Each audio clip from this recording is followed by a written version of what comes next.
Abel também trouxe dos primogênitos da sua ovelha e da sua gordura, se agradou o Senhor de Abel e a sua oferta. Mas de Caim da sua oferta não agradou. Irou-se Caim fortemente e descaiu-se-lhe o semblante. Amém? Vamos estar lendo agora no livro de João, capítulo 3, e o versículo 16. Amém?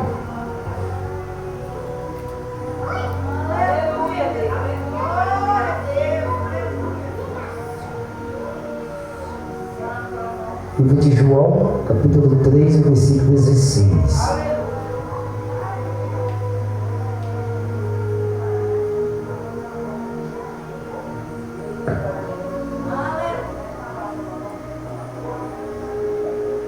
Versículo 16 fala: porque Deus amou o mundo de tal maneira que deu o seu Filho unigênito, para que todo aquele que nele crê não pereça, mas tenha vida eterna. Porque Deus enviou seu Filho ao mundo, não para que condenasse o mundo, mas para que o mundo fosse salvo por ele. Quem crê nele não é condenado, mas quem não crê já está condenado, porquanto não crê no nome do unigênito Filho de Deus. Amém? Aleluia, louvado seja Deus. Obrigado, Senhor, pela tua palavra. Meu Deus, eu te agradeço, ó Pai, por tudo, Senhor. Meu Deus, que diminua eu, cresceu sobre mim, ó Pai. Meu Deus, que o Senhor também abençoa, Pai, cada serviço ofertante, Senhor, abençoando cada um em nome de Jesus. Meu Pai, o Senhor tem falado conosco através de cada um aqui nesta noite, ó Pai. Meu Deus, eu creio, ó, o Senhor tem mais a falar. Estamos nessa noite de primícia e santa ceia, Senhor. Meu Deus, que diminua, ó Pai, a mim que venha falar o Senhor, perdoa minhas ignorâncias para minhas falhas, em nome de Jesus. Então, por que eu falei? Vamos lendo duas partes do livro de Gênesis e do livro de João. Porque nós estamos hoje no culto de primícia, sendo o primeiro, domingo do mês. Se inicia o primeiro as primícias, as primícias do Senhor. E segundo, que é do livro de João, capítulo 3, versículo 16, que vem falar do primogênito, que também é o primeiro, o Filho de Deus, porque Jesus, ele é o primogênito, unigênito de Deus, porque primogênito é o primeiro, unigênito é o único, porque Jesus, ele é o primeiro. No livro de Apocalipse 22, 13 fala: eu sou o alfa e o ômega, o primeiro e o derradeiro, o primeiro e o último. Então Jesus foi o primeiro Filho de Deus, o primogênito. E unigênito, que como diz aqui primeiro no livro de João 3,16, unigênito, que é o único Filho de Deus.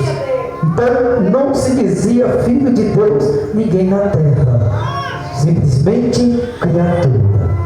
Então, por que eu li as duas partes? Primeiro, falando de Caim e de Abel, a palavra fala que veio-se Deus criar Adão e Eva. Adão feito do pó da terra e soprando suas narinas, deu-lhe o fôlego de vida, enchendo pelo teu sopro nas narinas de Adão o Espírito de Deus, o Espírito de vida. Então, o que quer dizer? Deus dentro do homem, assim como Deus dentro de mim, dentro de você. Então, dali da costela de Adão foi formada sua mulher, porque Adão via, sentia os animais, todos os casais ali, e ele só. Mas Adão já tinha a presença, porque Deus todas as tardes estava andando com ele.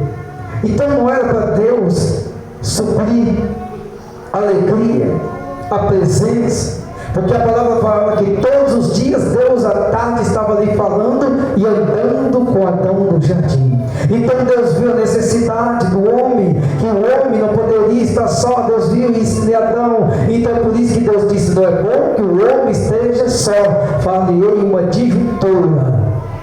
Então aí nós conhecemos a história que Adão, ele teve a Eva como esposa, e daí nós sabemos o que aconteceu. Através da desobediência, o pecado se entrou no mundo. Então nós vemos ali que Adão recebeu uma ordem de Deus para que não tocasse, e dali de Adão ele passando para a sua esposa. Muitas das vezes, muitos até culpam a Eva.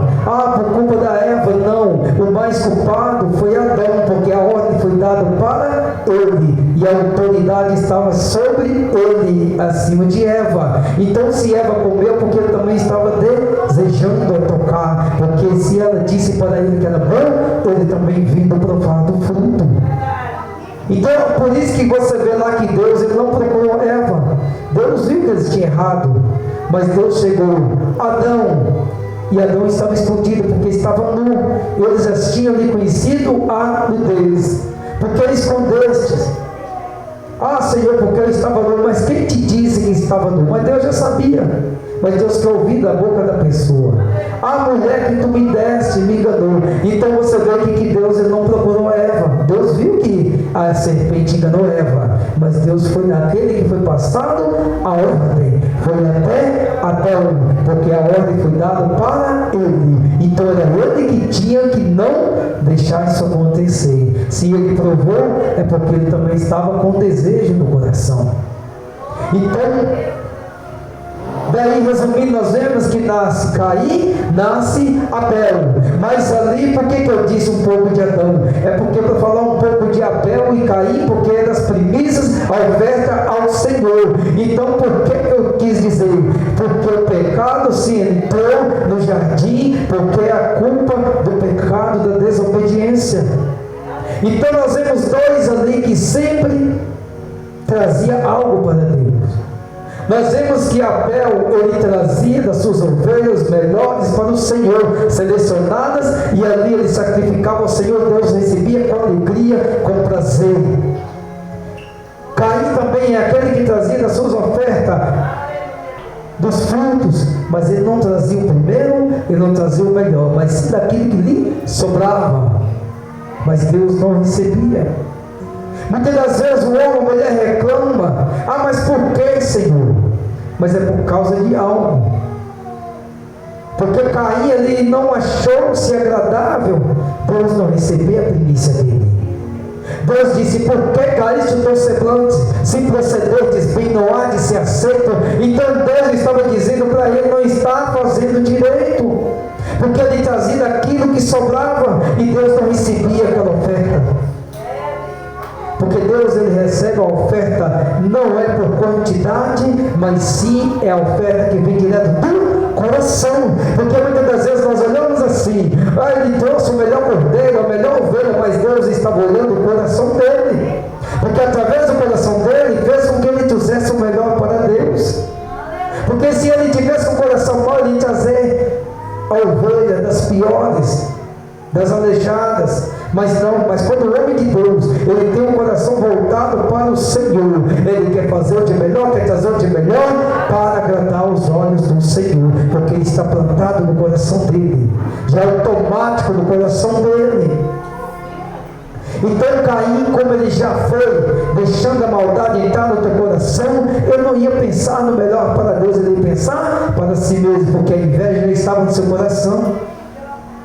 Deus disse para ele: se não procederdes bem, não há de ser aceito. E olha para você ver, Deus falava frente a frente com eles. Mesmo aí no pecado, tendo se lastrado, Deus ainda estava falando frente a frente.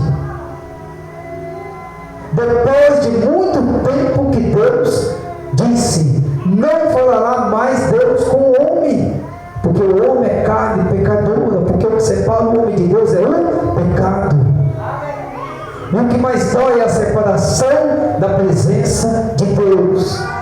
Por isso que muitos sofrem, que quando ele tem afastado da presença do Senhor, ele desanima, ela desanima, não tem força para voltar.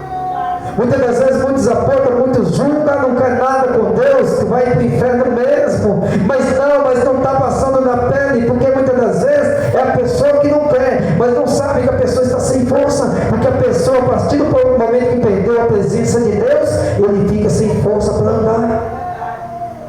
Porque sem a presença, sem o Espírito Santo estar ali guiando, orientando a pessoa, pessoa não consegue. É por isso que quando a igreja for arrebatada, o Espírito Santo for levado dessa terra, o povo que ficarem para trás, vai ser difícil encontrar salvação. Porque o que convence o homem do pecado é o Espírito Santo de Deus. Abel, ele estava cheio do Espírito Santo. Abraão era cheio do Espírito Santo. Você viu que Davi, ele era cheio do Espírito Santo. Ele dançou na presença de Deus. E Mical canticou, chamando de louco, de bêbado. Ela foi amaldiçoada pelo Deus poderoso e nunca pôde ter filhos. Então é um perigo tocar naquele que está cheio da presença de Deus, naquele que está fazendo a obra de Deus. Mesmo aquele que ainda afastou da presença de Deus, que seja missionário, missionário, pastor, mas continua sendo homem ou mulher de Deus. Pode não estar caminhando e andando na presença, mas ainda pertence a Ele. Saul, se ele tivesse continuado repetindo, ele ainda alcançava a salvação. Porque quando Davi teve ele nas mãos dele, disse: o Senhor me entregou nas minhas mãos, mas eu não feri. Porque quem pode tocar naquele a qual Deus ungiu? Talvez a pessoa está ali afastado, está ali parado, não está caminhando, mas Deus está guardando. A vontade do inimigo é exterminar, é acabar, porque ele sabe que um dia vai voltar e a glória da segunda casa será maior do que a primeira. Então, e é por isso que quando Deus diz, não é bom que o homem esteja só, mas quando Deus fala homem, fala mulher também. Principalmente quando os dois estão na presença de Deus, se um cair, o outro está ali para ajudar, levantar. Um está orando pelo outro. E é por isso que quando Abel lhe trazia das suas primícias melhores, Deus agrada da oferta de Abel. Então, se Abel vivesse mais tempo, ele seria um homem bem sucedido na terra. Eu creio que ele seria como Jó, um homem rico, um homem próspero, porque ele era um homem obediente à voz de Deus. Então é bonito, interessante essa passagem de Caim e de Abel. Porque Abel era um homem obediente, que trazia alegria aos olhos de Deus, a ponto de Deus dizer: o sangue de Abel clama por mim. Agora você imagina o coração de Deus como que ficou, porque quando toca no justo, está tocando em Deus. Quando toca no teu filho, toca em você, toca no pai, toca na mãe. Assim é Deus, como eu costumo sempre dizer. O diabo, quando ele não pode tocar em Deus, porque ele não consegue, ele quer tocar nos filhos de Deus que são eu e você. Então é por isso que nós temos que dar sempre de melhor para o Senhor, e ao que menos fazer, nós sempre deixamos Deus para o segundo plano. Nós nunca colocamos Deus como primeiro na nossa vida. Mas Deus, ele é misericordioso. Mesmo assim, Ele usa de misericórdia com a nossa vida. Porque se Deus pensasse como eu e você, Deus já tinha nos deixado de lado. Mas Ele importa com a nossa alma. Ele nos resgata no lixão. Enquanto o homem ele quer ser soberbo, quer estar com o nariz em pé, enquanto Jesus, ele veio, não tinha onde nem reclinar a sua cabeça. E é por isso que eu entro na outra parte da primícia preciosa que veio do céu.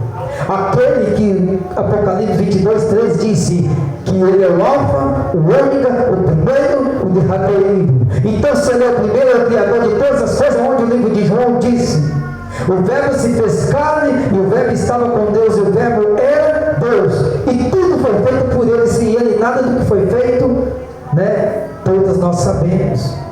Tudo foi feito por ele, porque ele é o primeiro, é o último, é o Cordeiro vivo. A palavra fala no livro de João 3,16: Deus amou o mundo que deu o seu único filho unigênito para que o mundo não se perca. Então ele é o unigênito, primogênito, primeiro e o único filho de Deus. É por isso que quando Jesus veio, a perseguição, quando Jesus disse: eu sou o filho de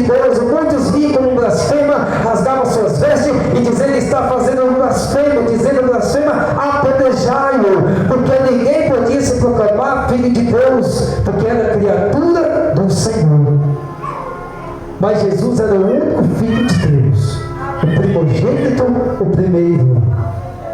Então olha para você ver, nós recebemos essa primícia maravilhosa, que é Jesus Cristo, a eterna primícia, o primeiro, o único, veio para nos resgatar, para que nós deixássemos de ser criatura, para passarmos a ser os filhos de Deus. Mas Jesus nunca vai perder o seu lugar de primeiro, porque Ele sempre será único e primeiro, e nós somos os irmãos e filhos dele ao mesmo tempo, porque somos filhos de Deus, assim como Ele disse, veio para obedecer, nós recebemos até o poder de serem feitos filhos de Deus, porque Ele veio para os judeus, e os judeus, muitos não receberam. Ele veio para dar o poder de serem feitos filhos de Deus, não criatura. Então você, quando nós entregamos nossa vida para Cristo e aceitando-o como o único Salvador da nossa vida, nós passamos a ser filho do Eterno, do Criador, do Todo-Poderoso. Então, por isso que nós temos fazer o de melhor para o Senhor, porque Ele fez o de melhor para conosco. Qual pai ou mãe daria um filho para o mundo pecador, o mundo desobediente, por pessoas que não merecem, que sou eu e você? Mas pela graça, o Senhor enviou o teu filho. Então tem um testemunho que o pastor conta, que eu achei lindo o amor desse pai. E como esse pai faz isso? Foi o pastor João Rico Pararim, quando ele contou esse testemunho, eu achei interessante. Ele disse que este homem, ele estava trabalhando na área ali do mar, onde tem uma parte ali de levantar a ponte, para que o navio pudesse passar. Então, para que levantasse, ali tinha as rodanas, catracas, onde fazia girar para levantar a ponte. Então, quando aquele pai vê, o teu filho cai nas engrenagens, uma criança. Então o pai está vendo aquele navio vindo lotado de gente, variando, bebendo, gritando, pulando naquele navio, vindo de lá para cá, sem saber o que estava acontecendo. Mas aquele homem estava com o teu filho preso às engrenagens. E o tempo não dava para ele tirar aquele filho, porque o navio estava em alta velocidade. Ou ele salvava o filho, ou ele salvava aquela multidão de gente que não sabia de nada. Então ele ficou ali, desesperado, sem saber se ele salvasse o filho, ele tinha que abrir mão do povo, porque não dava tempo, ele tinha que puxar a engrenagem. Ou ele salvava o filho, aquele povo morria, ou ele salvava o povo, o filho dele morria. Então aquele homem ficou pensativo, chorando, desesperado. Mas ele olhou, mas quanta gente inocente vai morrer, quanta gente que não está nem sabendo o que está acontecendo, e ele vendo o barulho daquele povo farriando e bebendo, povo que não tinha compromisso com Deus. Então o pastor contou que diz que esse homem, ele simplesmente, que ele tinha que puxar a engrenagem para que levantasse, para o navio passar, porque se o navio batesse, todos morreriam. Então ele tinha só que puxar a alavanca. Então aquele pai, o coração doendo, pedindo desculpa ao filho, perdão, ele puxou com a alavanca e o seu filho morreu.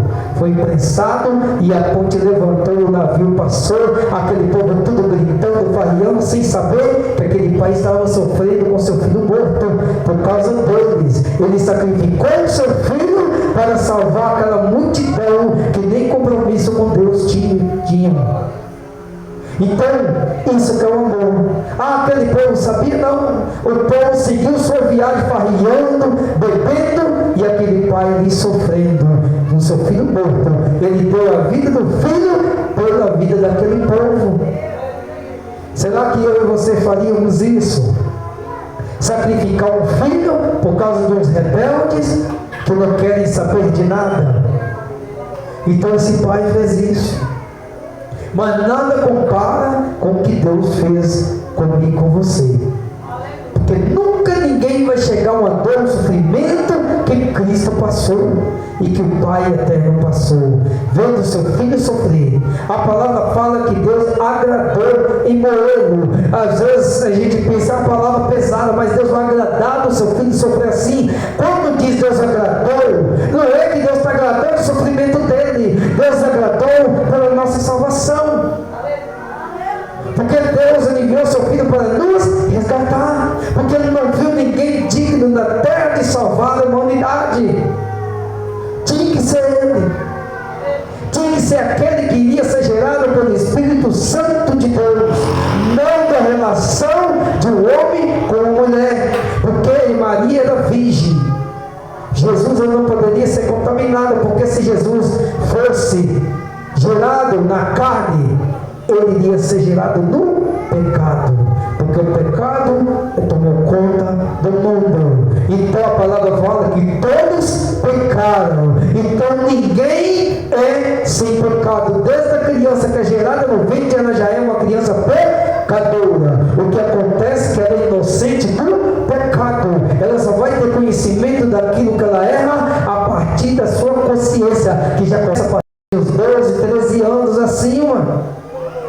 Ela já nasce pecadora, mas dali da cidade para baixo ela é justificada pela sua inocência, porque ainda não sabe o que está fazendo, mas a sua carne é contaminada pelo erro de Adão. Então Jesus, como o segundo Adão, ele veio para consertar o erro.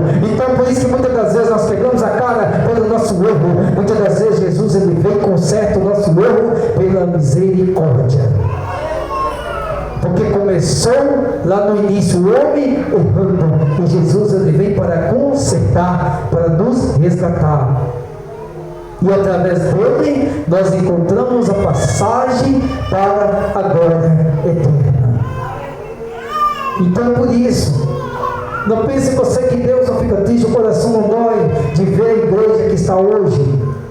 Como que o povo está levando a obra de Deus hoje, de qualquer maneira. Muitos não querem saber, muitos têm a chance de ser salvos, mas viram as costas para Cristo. Deus ele entristece com isso, porque Ele veio para salvar a todos, mas nem todos querem.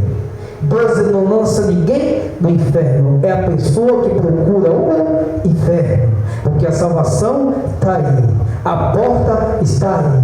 Quando Noé lhe pregou, eis que vai vir o dilúvio, a arca estava já sendo terminada, em fase final. Noé passou 100 anos construindo a arca e pregando a palavra de Deus, mas muitos zombavam, criticavam e diziam que ele estava louco, até que chegou o momento que a arca fechou. Quando ele, os animais, ele, a esposa, filhos e noras entraram na arca, a palavra fala que a arca fechou, Deus selou, ninguém podia abrir. E hoje nós temos a segunda arca, que é Jesus Cristo. A porta ainda está aberta, mas chegará a hora que essa porta será fechada e ninguém mais poderá entrar. Porque muitos vão bater nessa porta. No livro, parece que Mateus fala, muitos baterão na porta e dirão: Senhor, eu preguei na tua rua, eu profetizei, eu curei em teu nome. Jesus dirá: afastai-vos de mim, que eu não vos conheço, vós que praticais iniquidade. O homem pode pecar, o homem pode errar, o homem pode cometer iniquidade e fazer tudo que o mundo oferece. Todas as coisas as pessoas podem fazer, mas nem todas as coisas são lícitas. Podem fazer tudo, mas menos entrar no reino de Deus.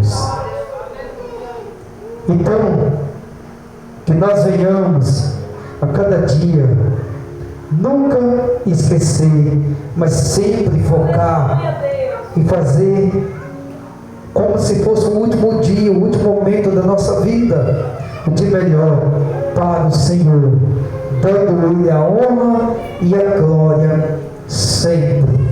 Louvado seja Deus.